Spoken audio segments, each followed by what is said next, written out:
give things to the public which are approved and legal.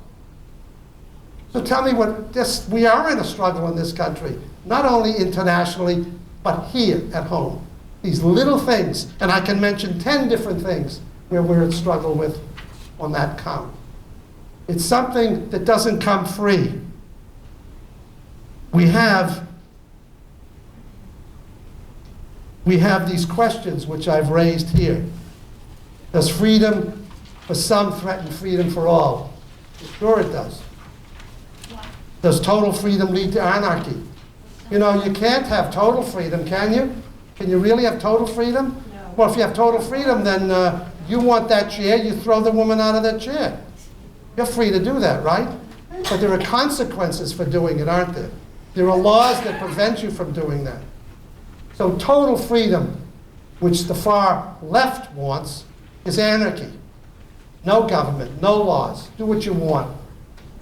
It's what I want. Well, that's what the fundamentalists want too. Do what I want, do what I think, do what pleases me. It's costly to have freedom. Our level of government, our type of government, our philosophy of government is a concept, is an experiment. Is an experiment. 300-year-old experiment. Mankind is, as we know ourselves to be, is maybe 50,000 years old. Man, as we know it, is maybe 1 million or 2 million years old, if you believe in evolution. The dinosaurs ruled for 200 million years. The planet is 1 billion years old. We're just little babies here. We're just newcomers here, learning how to get by. And our democracy here is an infant. It's an experiment, and it needs to be made better all the time. That's why the Constitution says one thing, but 100 years later we fought a civil war to get some of those things put into effect.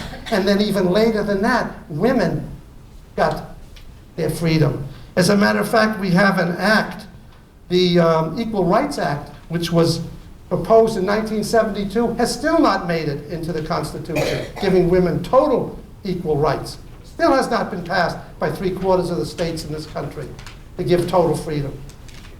It's a moving target. Freedom is something that's not, it's a concept. It is not something black and white in concrete. It's different here, it's different in every country, it's different.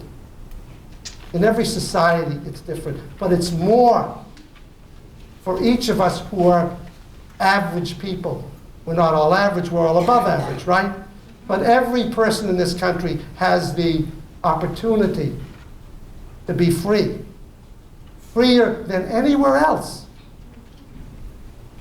Again, if you're on the upper echelons in some of these societies, you're certainly freer than you and I who are free. Because they can pick up and go to France today, and they go to London tomorrow, and they go to New York the next day, and then they'll fly to Rio de Janeiro. They're freer than you. You might have to look for the money. You might have to book it yourself. You might have to do a lot of things which are constricting. Some people don't have that problem. But that's very few people. And in this country, we're all much freer than any other people in the world, now or ever. So there is where I am. And it's costly to keep freedom. It costs you. You have to fight for it. Because as you mentioned, domestically, there are people here that don't want you to have the freedom you have. I mean, we do have criminals in this country, don't we? You know, we have more jails in this country than any country in the world. So we know that there are people doing illegal, illicit, immoral, unethical things here. Both white collar and more dastardly things directly to hurt people. But all of them illegal, warranting some sort of incarceration. So we know there are those people, but most people enjoy their freedom. But you've got to control some people and take away their freedom, don't you? Yes. Otherwise they will destroy us, civilization itself. So it's not a concept that says, hey, everybody's free. Does anybody have anything else to say before we come to conclusion? One question more, sir.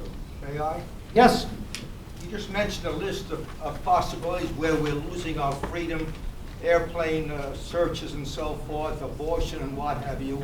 Why don't we worry more about our freedom and not worry about the goddamn freedom in Iraq?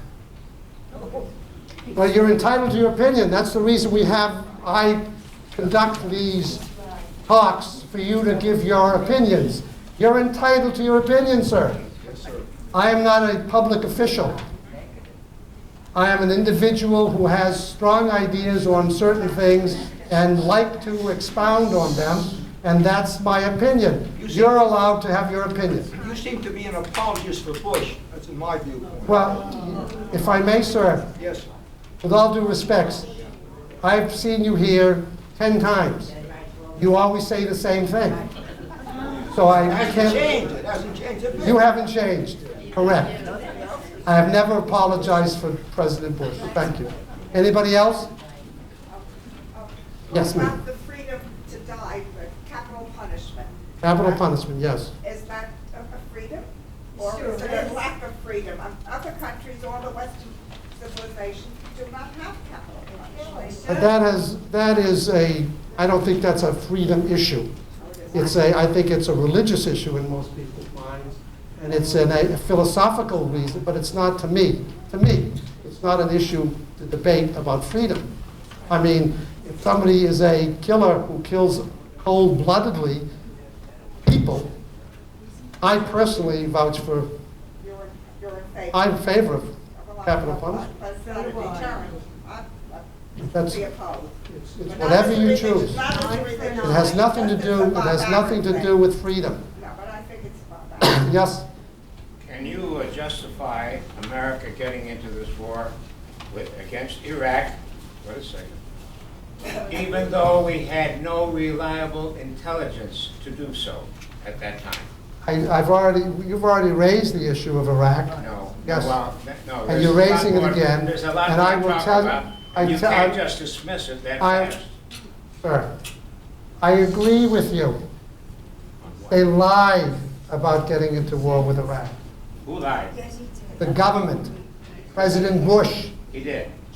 Well, I'm glad you he did agree with that? You disagree with that, I right? agree with it wholeheartedly. Okay, but I agreed, and I still agree with that. Okay? Does anybody else have anything else to say? Well, I'm coming back March 6th to talk about, in more detail, the dilemma we are in. We are in a dilemma in this country, religious dilemma and a security dilemma. I touched on a few of those items tonight, but I would go into it with much more detail on March 6th. And I think it's going to be very interesting. Thank you very much for coming.